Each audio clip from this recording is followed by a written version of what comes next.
DK Shivakumar ಅವರ ಪ್ರಮಾಣ ವಚನಕ್ಕೆ ಕ್ಷಣಗಣನೆ ಶುರುವಾಗಿದೆ. ಅತಿ ದೊಡ್ಡ ಪಟ್ಟಾಭಿಷೇಕ, ಸಂಭ್ರಮದ ಪಟ್ಟಾಭಿಷೇಕಕ್ಕೆ ಇಡೀ ರಾಜ್ಯ ಸಾಕ್ಷಿ ಆಗೋದಕ್ಕೆ ಕೆಲ ಕ್ಷಣಗಳು ಮಾತ್ರ ಬಾಕಿ ಉಳ್ಕೊಂಡಿದೆ. ಬಟ್ ಇದರ ಬೆನ್ನಿಗೆ ಬುಧವಾರ ಸಂಜೆ 4:05 ಸಿಎಂ ಆಗಿ ಡಿಕೆ ಶಿವಕುಮಾರ್ ಅವರ ಪದಗ್ರಹಣ ಸಮಾರಂಭ ನಡೆಯಲಿದ್ದು, ಡಿಕೆ ಶಿವಕುಮಾರ್ ಪ್ರಮಾಣ ವಚನಕ್ಕೆ ಸಾಕ್ಷಿ ಆಗಲಿದೆ ಕಾಂಗ್ರೆಸ್ನ ಹೈಕಮಾಂಡ್. ಸಿಎಂ ಆಗಿ ಪ್ರಮಾಣ ವಚನ ಸ್ವೀಕಾರಕ್ಕೂ ಮುನ್ನ ದೆಹಲಿಗೆ ಡಿಕೆ ಶಿವಕುಮಾರ್ ಅವರು ಪ್ರಯಾಣ ಬೆಳೆಸಿದ್ದಾರೆ. ಬೆಳಗ್ಗೆ 10 ಗಂಟೆಗೆ ದೆಹಲಿಗೆ ಪ್ರಯಾಣ ಮಾಡಿದ್ದಾರೆ ಡಿಕೆ ಶಿವಕುಮಾರ್. ಪ್ರಮಾಣ ವಚನ ಸ್ವೀಕಾರ ಸಮಾರಂಭಕ್ಕೆ ಹೈಕಮಾಂಡ್ ನಾಯಕರಿಗೆ ಆಹ್ವಾನ ಕೊಡೋದಕ್ಕೆ ಅಂತ ದೆಹಲಿ ಕಡೆಗೆ ಮುಖ ಮಾಡ್ತಿದ್ದಾರೆ. ಸೋನಿಯಾ ಗಾಂಧಿ, ರಾಹುಲ್ ಗಾಂಧಿ, ಪ್ರಿಯಾಂಕಾ ಗಾಂಧಿ, ಕೆಸಿ ವೇಣುಗೋಪಾಲ್, ಸುರ್ಜೇವಾಲಾ ಇವರೆಲ್ಲರಿಗೂ ಕೂಡ ಆಹ್ವಾನ ಕೊಟ್ಟು ಬರೋದಕ್ಕೆ ಡಿಕೆ ಶಿವಕುಮಾರ್ ಅವರು ದೆಹಲಿ ಕಡೆಗೆ ಮುಖ ಮಾಡ್ತಾ ಇದ್ದು, ಹೈಕಮಾಂಡ್ ನಾಯಕರ ಜೊತೆ ಸಚಿವ ಸಂಪುಟದ ಬಗ್ಗೆ ಕೂಡ ಫೈನಲ್ ಆಗಿ ಚರ್ಚೆ ಮಾಡಿ ಲಿಸ್ಟ್ ಅನ್ನ ಹಿಡ್ಕೊಂಡು ಬರಲಿದ್ದಾರೆ. ಶಾಸಕರ ಪಟ್ಟಿ ಸಮೇತ ದೆಹಲಿಗೆ ಪ್ರಯಾಣ ಬೆಳೆಸಲಿದ್ದಾರೆ. ಕನಕಪುರದ ಬಂಡೆ 1+9 ಸೂತ್ರದಂತೆ ಸಚಿವರ ಪ್ರಮಾಣ ವಚನದ ಬಗ್ಗೆ ಹೈಕಮಾಂಡ್ ಜೊತೆಗೆ ಚರ್ಚೆ ಮಾಡಿ ಬರುವ ಸಾಧ್ಯತೆ ಇದೆ.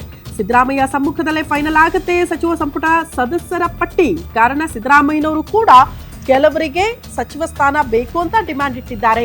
ಹಾಗಾಗಿ ಡಿಕೆ ಶಿವಕುಮಾರ್ ಅವರ ಪರವಾಗಿ ಎಷ್ಟು ಜನ ಇರ್ತಾರೆ, ಸಿದ್ದರಾಮಯ್ಯನವರ ಪರವಾಗಿ ಎಷ್ಟು ಜನ ಇರ್ತಾರೆ, ಮೊದಲ ಹಂತದಲ್ಲಿ ಡಿಕೆ ಶಿವಕುಮಾರ್ ಅವರ ಜೊತೆಯಲ್ಲಿ ಪ್ರಮಾಣ ವಚನ ಸ್ವೀಕಾರ ಮಾಡುವಂತಹ ಸಚಿವರು ಯಾರು, ಈ ಎಲ್ಲಾ ವಿಚಾರಕ್ಕೆ ಸಂಬಂಧಪಟ್ಟಂತೆ ವರಿಷ್ಠರನ್ನ ಭೇಟಿಯಾಗಿ ಚರ್ಚೆ ಮಾಡಿ ಒಂದು ಪಟ್ಟಿಯನ್ನ ಫೈನಲ್ ಮಾಡ್ಕೊಂಡು ಬರಲಿದ್ದಾರೆ ಡಿಕೆ ಶಿವಕುಮಾರ್ ಅನ್ನೋದ್ರ ಡೀಟೇಲ್ ಸದ್ಯ ಸಿಗ್ತಾ ಇದೆ.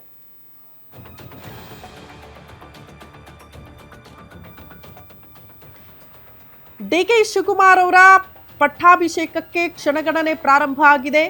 ಇಷ್ಟು ದಿನಗಳ ಕಾಲ ಇದ್ದಂತಹ ಗೊಂದಲಗಳಿಗೆ ಕಂಪ್ಲೀಟ್ ಆಗಿ ತೆರೆ ಬಿದ್ದಿದೆ. ಬಟ್ ಈಗ ಇರುವಂತಹ ಪ್ರಶ್ನೆ ಏನು ಗೊತ್ತಾ, ಯಾರೆಲ್ಲ ಡಿಕೆ ಶಿವಕುಮಾರ್ ಅವರ ಸಂಪುಟದಲ್ಲಿ ಸ್ಥಾನಮಾನ ಪಡೆದುಕೊಳ್ತಾರೆ ಅನ್ನೋದೇ ಸದ್ಯ ಇರುವಂತಹ ಕುತೂಹಲ.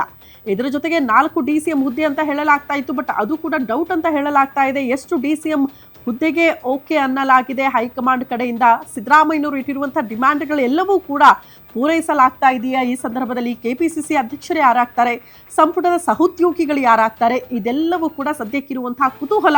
ಎನಿವೆ, ಪಟ್ಟಾಭಿಷೇಕಕ್ಕೂ ಮೊದಲು ದೆಹಲಿ ಕಡೆಗೆ ಮುಖ ಮಾಡಿ ವರಿಷ್ಠರನ್ನ ಭೇಟಿಯಾಗಿ ಅವ್ರಿಗೂ ಕೂಡ ಆಹ್ವಾನ ಕೊಡೋದ್ರ ಮೂಲಕ ಇದರ ಜೊತೆಗೆ ಸಚಿವರ ಪಟ್ಟಿಯನ್ನ ಫೈನಲ್ ಮಾಡ್ಕೊಂಡು ಬರುವ ಸಾಧ್ಯತೆ ಇದೆ. ಅಂತಿಮವಾಗಿ ಚರ್ಚೆ ಮಾಡಿ ಅಂತ ಹೇಳಲಾಗ್ತಾ ಇದೆ.